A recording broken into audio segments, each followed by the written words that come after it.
Estimados hermanos, paz de Cristo, me da mucho gusto llegar ante ustedes a través de este medio y poder compartir la palabra del Señor.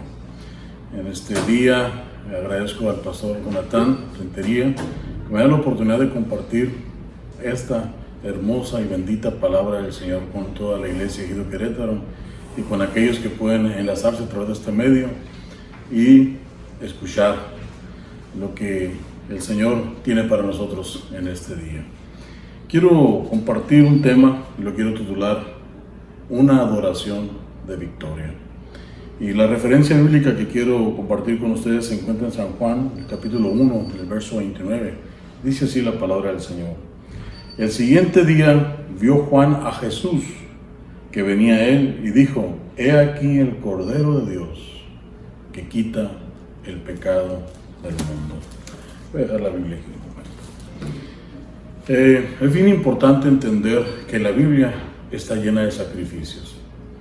Y un sacrificio era aquel que se presentaba delante del Señor para expiar los pecados o por agradecimiento de Dios.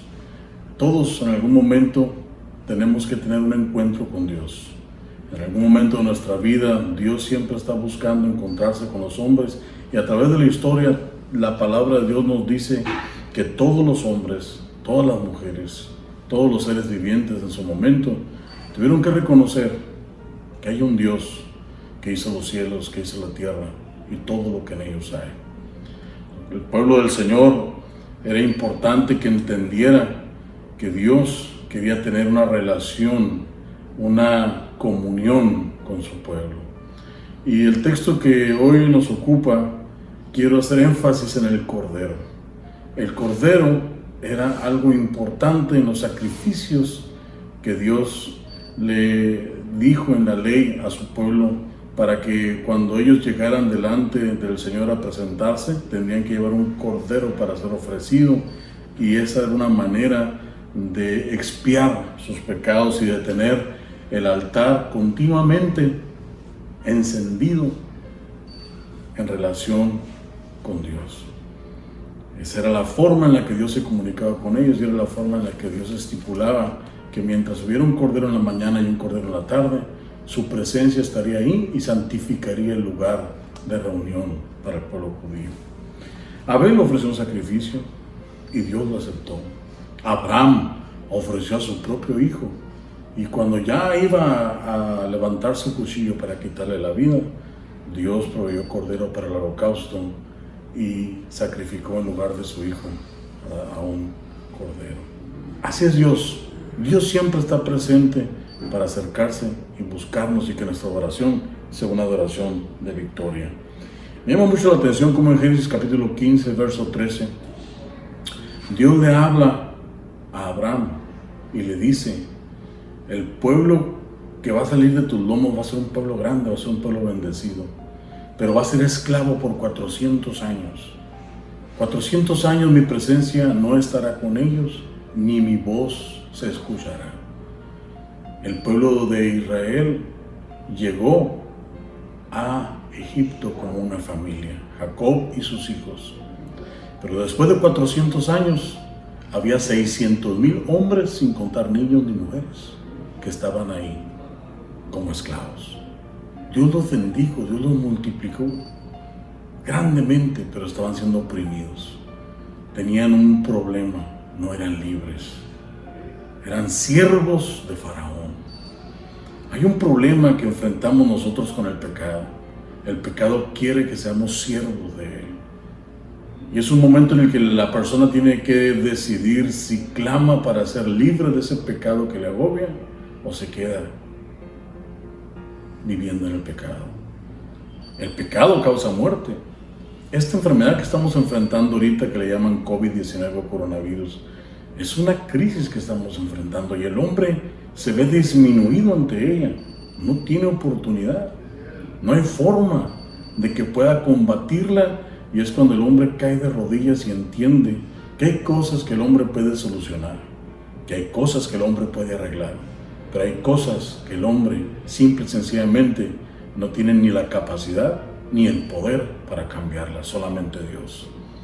Y es un momento en el cual podemos entender que somos vulnerables, Y debemos entender que cuando somos vulnerables, nosotros también como iglesia somos vulnerables. En este momento que no podemos congregarnos y que estamos acudiendo a estos medios virtuales para predicar la palabra del Señor y para poder compartir las verdades del reino, o nos sentamos con nuestra familia y meditamos la palabra del Señor, y sí nos gozamos, y sí nos alegramos en el Dios de nuestra salvación, pero también estamos deseosos de alabar a Dios con música, con salterio, con arpa, en compañía de toda la congregación. El pueblo de Israel no tenía una palabra de Dios que leer, pero se oían, de oídas sabían que Dios había visitado a su pueblo, había visitado a sus padres, que la presencia de Dios se había derramado entre ellos. Y tenían un conocimiento claro de que Dios estaba ahí presente. Moisés sabía por su madre, Jocabed, que Dios era un Dios de verdad, era un Dios que había visitado, era un Dios que había hecho los cielos, que había hecho las estrellas, que había hecho el firmamento, el Dios encarnado, el Dios que esperaban quizás todos, ese Dios encarnado, querían quizás que se presentara ya en ese momento, pero tienen que esperar su tiempo. Solamente conocían al Dios que hablaba. Por eso Moisés dijo, muéstrame tu gloria. Quería conocer a Dios, pero no era el tiempo para ellos de conocer al Dios encarnado. Todo tenía su tiempo. Ellos podían clamar para ser libres, pero no podían tener la verdad completa. No podían tener el conocimiento pleno del plan de Dios para lo que Adán había perdido, poder ser recuperado de nuevo, que era la comunión, que era esa esperanza de vida eterna, de estar delante de la presencia de Dios. Y Dios da un giro en esto y les dice, bueno, si quieren que yo los bendiga, tiene que haber algo de parte de nosotros que pueda hacer que la presencia de Dios nos ponga atención. Y el pueblo lo hizo, clamó. Hay algo que Dios nos ha dado a nosotros, el albedrío. Podemos clamar a Dios. ¿Sabes por qué a veces las cosas siguen igual? ¿Sabes por qué nuestros hijos en ocasiones no pueden ser libres de las drogas? ¿Sabes por qué alguien no sana de un cáncer? ¿Sabes por qué no podemos cambiar el rumbo que el mundo lleva? Porque en ocasiones la iglesia no se dispone a clamar. Jeremías dijo, clama a mí y yo te responderé y te enseñaré cosas grandes y dificultosas que tú no conoces. Cuando clamamos a Dios, las cosas cambian, porque Dios escucha a su pueblo. Y aquí hay una verdad. El pueblo clamó y entonces la presencia de Dios puso atención y escuchó al pueblo que estaba en Egipto oprimido por ese clamor. Y dijo, no voy a dejar a mis hijos solos. ¿No? Y entonces volteó a ver dónde había alguien que tuviera un poquito de celo por Dios. Y entonces miró que Moisés había enfrentado a los egipcios, incluso había matado a uno, era asesino. Allá estaba Moisés cuidando ovejas. Allá andaba. Pasó 40 años como un príncipe y en esos 40 años se dio cuenta que su pueblo estaba oprimido y después de darse cuenta se fue yendo a matar al egipcio y se fue allá a cuidar ovejas. Y de allá donde estaba cuidando ovejas, Dios lo encontró y le dijo, Moisés, tú eres el hombre que yo necesito porque tu madre te enseñó quién era yo. Te enseñó que si clamas yo puedo responder. Te enseñó que si volteas hacia arriba y suplicas por mí, yo estoy ahí si tú me buscas. Y ese Moisés, ¿cuántas veces habrá gritado, Señor, ¿dónde estás? ¿Dónde está el Dios que me enseñó mi madre? ¿Dónde está el Dios que me enseñaron que el firmamento se sostiene por su palabra y que el sol brilla solamente por su voluntad? Ese Dios, yo le aseguro que Moisés todos los días lo buscaba, pero no lo encontraba. Hasta que llegó el día y el momento en que Dios fue y lo buscó a él. En una zarza que ardía y no se consumía. Y le dijo, Moisés, te necesito. Porque hay un pueblo que está clamando. Porque hay un pueblo que está suplicando, que quiere ser libre. Pero no pueden hacerlo y necesito enviar a alguien que me represente. Así eso es lo que pasa cuando alguien empieza a clamar y a buscar la presencia del Señor. Dios no se queda callado. No, cuando alguien clama y dice: Señor, queremos adorar, Señor, queremos que tu gloria se manifieste, queremos que tu poder se mueva en nosotros, entonces Dios actúa inmediatamente y empieza a buscar dónde hay un hombre que yo puedo usar, dónde hay una mujer que se pueda poner en la brecha. Y entonces llama a Moisés. Moisés le dice: ve y liberta a mi pueblo. Mi pueblo me quiere adorar y tú vas a ser el instrumento que yo voy a utilizar. Éxodo 12:31 dice así: salgan de Egipto, salgan mi pueblo y vayan y adoren a su Dios, como habéis dicho. Ahí en Éxodo 12:31 está la promesa de que van a salir a adorar a Dios, pero para eso habría que sacrificar a un cordero y había que derramar la sangre de ese cordero en los dinteles de las puertas para que cuando el ángel de la muerte pasara no los tocara. Y ahí se dieron cuenta, mientras todos los egipcios lloraban, se dieron cuenta que había un Dios que podía preservar la vida en medio de una crisis, porque el único que puede preservar la vida es Dios. El hombre no tiene poder para preservar la vida de nadie. Los médicos solamente pueden darte mejor calidad de vida, pero no pueden alargarte la vida, ¿no? La vida tiene un límite, por eso se lleva a niños, por eso se lleva a jóvenes, por eso se lleva a ancianos. Porque la vida, el único que la puede dar o el único que la puede quitar es Dios. Cuando el pueblo clamó a Dios, Dios le respondió, le dijo: los voy a libertar para que vayan y me adoren. Y salieron para adorar a Dios. Y cuando Dios determina que alguien le va a adorar, no hay demonio que pueda detener la voluntad de nuestro Dios. No hay enfermedad, no hay pandemia que pueda detener a un pueblo que adora, que bendice el nombre del Señor y que clama delante de su presencia. Este Dios tiene poder. Envió plagas a Egipto y le enseñó que era su pueblo.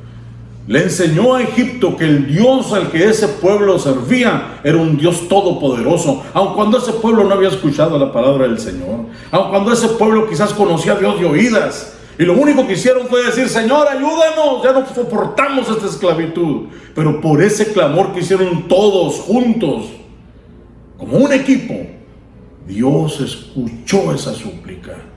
Yo creo que este es el momento de la iglesia de clamar.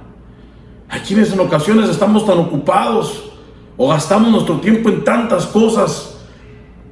Este es el tiempo de decirle a las demás, quizás a los demás entretenimientos o a las demás cosas que a veces parecen muy atractivas para que nuestro tiempo se consuma.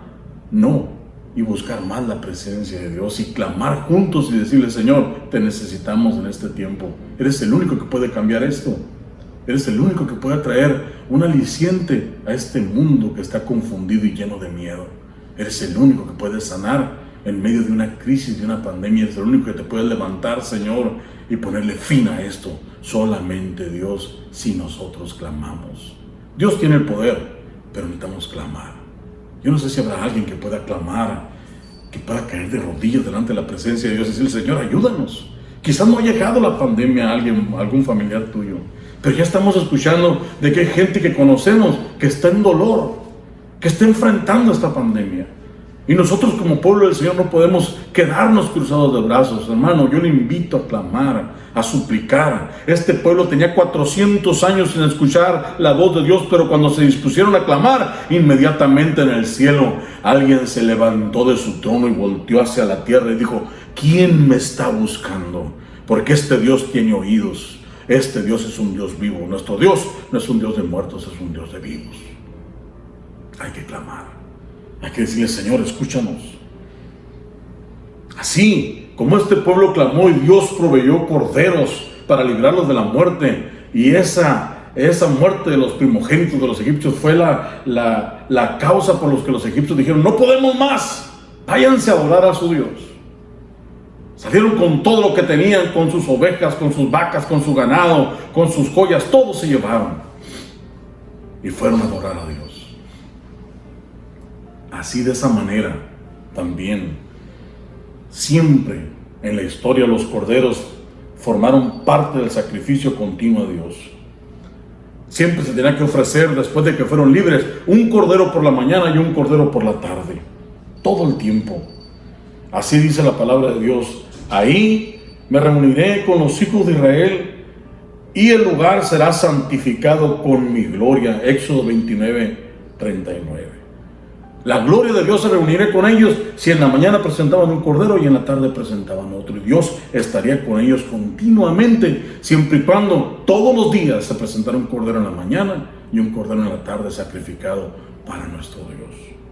En todas las fiestas de Israel se ofrecían corderos, en la fiesta de la Pascua, en la fiesta de las semanas, en la fiesta de la expiación, en la fiesta de las trompetas. Siempre el cordero tenía que ser presentado en cada fiesta por el pueblo. Y el cordero debía ser perfecto. Por eso es importante entender, Dios siempre tiene planes. Y Dios siempre es un Dios que piensa. Por eso yo doy gracias a Dios que nuestro Dios es un Dios inteligente, un Dios que tiene el dominio de todo, un Dios que nos encausa y tiene un fin siempre en todo lo que hace. Él quiere que nosotros estemos con Él en gloria. Y siempre nos va a presentar un medio para que nosotros podamos ser salvos. Y el medio que Él presentó fue dejar su trono de gloria. Por eso Juan dice, aquí el Cordero de Dios que quita el pecado del mundo. O sea, trajo la imagen del Antiguo Testamento, la presentó y dijo, los corderos son los animalitos que sacrifican para que la presencia de Dios sea continua, para que los pecados sean expiados. Bueno, aquí está un cordero. Es el Cordero de Dios que va a quitar el pecado del mundo. Dios vino y tomó forma humana. Y al presentarlo a Juan dijo, esta es la esperanza que el mundo necesita. Por eso Jesús murió en la cruz. Por eso Jesús hizo que después también de 400 años, paradójicamente, fíjese, 400 años de silencio en el Antiguo Testamento, antes de que los israelitas salieran de Egipto, desde Malaquías hasta Juan el Bautista, 400 años de silencio, otra vez, hasta que Juan el Bautista dijo, voz que clama en el desierto, yo soy una voz que clama en el desierto y estoy alineando el camino de Dios.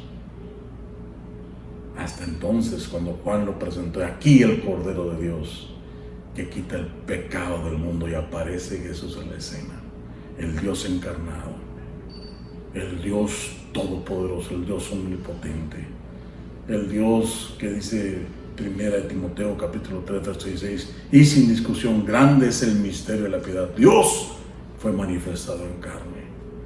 Ese Dios estaba presente, ese Dios que nos dice Colosenses 2:9, en Él habita la plenitud de la deidad corporalmente. Ese Dios que nos dice Juan en su primer capítulo, y aquel verbo que se movía sobre la faz de las aguas, que dijo sea la luz, y fue la luz, el verbo que articulaba palabras y creaba con sus palabras, tomó forma de hombre, se hizo carne, habitó entre nosotros y vimos su gloria. Dios descendió, Dios vino a salvarnos, porque el pueblo clamó, porque el pueblo llegó delante de la presencia de Dios para decir, Señor, sálvanos.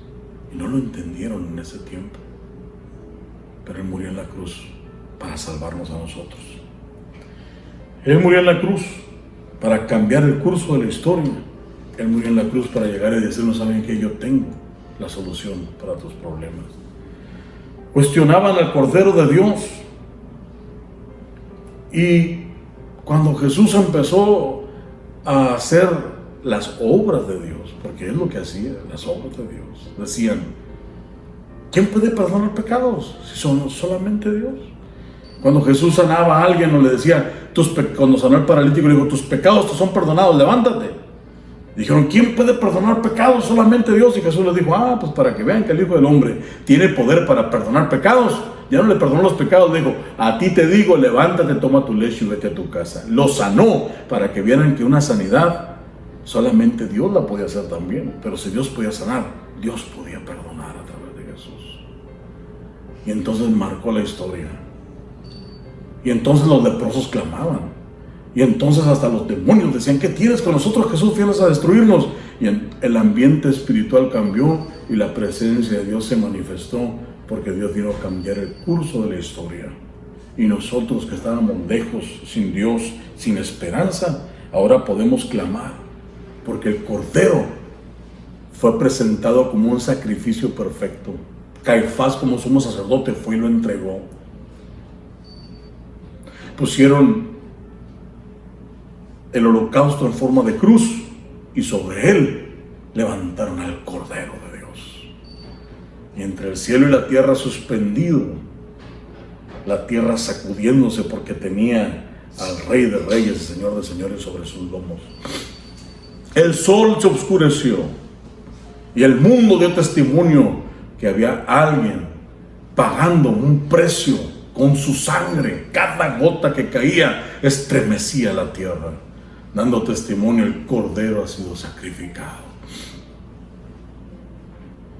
Ese Cordero y ese derramamiento de sangre nos limpió a nosotros de nuestros pecados, pero nos dio un poder, porque todo lo que podemos pedir en el nombre de Jesucristo, Dios nos responde. Quiere decir que si clamamos y decimos: en el nombre de Jesucristo, Señor, te pedimos que actúes, que nos salves, que nos sanes. Cuando oramos por un enfermo, decimos: en el nombre de Jesucristo, porque la palabra de Dios dice: ¿está alguno entre vosotros enfermo? Llame a los ministros de la iglesia, ungiéndole con aceite. La oración de fe sanará al enfermo, y si estuviera en pecado, les serán perdonados. Y Jesús dijo: todo lo que pidiereis en oración en mi nombre, creyendo, lo recibiréis. El poder de Dios no está limitado, nosotros estamos limitados. Tenemos que entender que si no clamamos, que si no buscamos la presencia de Dios, no habrá una respuesta. El Cordero ya pagó el precio, la sangre ya fue derramada. Ahora tenemos que clamar para que la gloria de Dios se manifieste y su poder nos salve, porque el único que puede salvarnos en este tiempo se llama Jesús de Nazaret. Yo te invito hoy: busquemos la presencia de Dios, busquémosle de verdad, caigamos de rodillas sobre nuestras rodillas, clamemos, supliquemos, digámosle: Señor, sálvame, sálvame. Hay quien dice: yo soy salvo. Sí, somos salvos, gracias a Dios, pero tenemos que ser salvos también de estas cosas que están atacando a la iglesia. No podemos decir: ay, no tengo problemas. Sí tenemos problemas. Mis prójimos tienen problemas. Y si no amo a mi prójimo como a mí mismo, entonces no puedo ver la gloria de Dios. Porque en eso se les resume en la ley de los profetas: amarás a tu prójimo como a ti mismo. Vemos gente que está muriendo, vemos gente que está en crisis. ¿Qué hace la iglesia? ¿Vamos a quedarnos cruzados de brazos? Hermano, prediquemos. Busca a alguien, háblale de Cristo. Háblale que el Cordero murió en la cruz del Calvario y derramó su sangre para que pueda ser salvo, para que pueda tener acceso al cielo. De alguna manera todos vamos a morir, y lo sé, lo tenemos claro. Pero es importante que todo el mundo entendamos que la muerte no es el final de las cosas, no, es el inicio de la eternidad. Porque los que mueren en Cristo no mueren, sino que pasan de muerte a vida. Este es el momento de que clamemos, de que supliquemos y que podamos compartir la palabra y que las personas no tengan temor a la muerte. Que podamos juntos clamar delante de la presencia de Dios y el Cordero cambiará el rumbo de la historia. Si vivimos, para Él vivimos. Si morimos, para Él morimos. Sea que vivamos o sea que muramos, somos del Señor. Pero tenemos una esperanza: que el Señor Jesucristo es todopoderoso. Y que no hay enfermedad y no hay pandemia que esté por encima del poder de nuestro Dios. Yo con esto no estoy diciendo salgamos a la calle, no, estoy diciendo supliquemos para que esto se vaya. Clamemos para que el Señor tome el control de las cosas y le dé paz a las personas. Y que el día de mañana no estemos enfermos, llenos de miedo, llenos de terror, porque se va a morir mi hijo, porque se va a morir mi hija. No, que confiemos que Dios nos cubrirá y que este virus, que el ángel de la muerte no va a tocar mi casa, porque la sangre del Cordero me va a cubrir, me va a proteger. Tengo que tener la confianza en el Señor, que no habrá un principado de muerte sobre mí, porque Jesús vino a dar vida y vida en abundancia. Murió para que nosotros podamos vivir. Murió para que nosotros tengamos esperanza. Así como libertó al pueblo de Israel, Dios nos va a libertar a nosotros, porque la sangre de Cristo sigue teniendo el mismo poder. Mi hogar está cubierto con la sangre de Cristo, no es el tuyo. Pero si el tuyo no está cubierto con la sangre de Cristo, si todavía no has aceptado a Jesucristo como tu único y suficiente Salvador, yo te invito, cree en Jesucristo y serán salvos tú y toda tu casa. La muerte es simple y sencillamente algo que todos vamos a enfrentar. Pero yo no estoy hablando aquí del poder que tiene la muerte. Estoy hablando del poder que tiene Dios sobre la muerte. Y ese es el poder al que nosotros nos aferramos con toda esperanza. Porque el Señor nos va a hacer libres y el día de mañana vamos a poder estar con el Cordero que fue inmolado, alabando y bendiciendo el nombre del Señor en el cielo, y juntos alabaremos, y no habrá nada que detenga a su pueblo de darle la honra y la gloria al Señor, juntos al final. Hoy te invito, cree en el Señor Jesucristo, acéptalo como Salvador, y Dios al final te dará la victoria, porque somos más que vencedores por medio de aquel que nos amó. Deseo que Dios te bendiga y que Dios llene de bendición tu hogar, tu familia, y cubra con su gracia a todos los tuyos, en el nombre de Jesús. Amén.